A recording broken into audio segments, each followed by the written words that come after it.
Metacognition is thinking about thinking. This includes what are the strategies that you need to apply to improve your learning process. I believe that knowing yourself first is the first thing that needed to be done.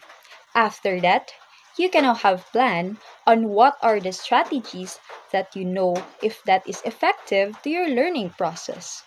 Second, you need to monitor if that certain strategy fits to your learning by noticing your progress.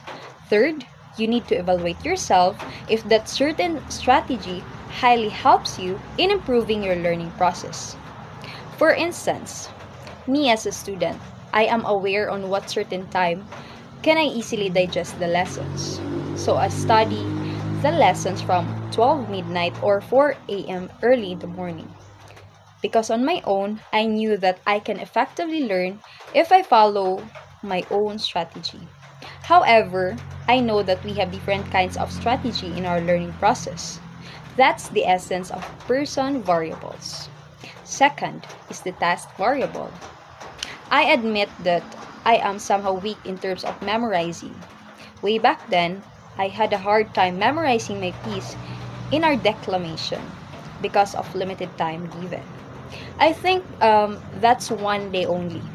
But I know to myself that if I will given enough time to memorize a certain piece, I can do it.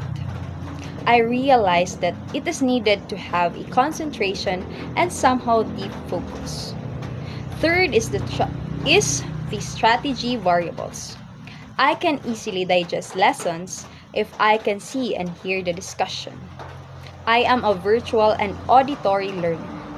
Without seeing or hearing an explanation, I cannot really comprehend. So sometimes I watch YouTube videos about lessons that we've tackled if the strategy on that certain instructor is not visual and auditory. That's one of my strategy on my own learning process. So far, I believe that understanding yourself has the big impact to your learning process. It is really important to be aware on what are your strengths and weaknesses in terms of learning for you to have an idea to apply for your effective learning. That's it. Thank you.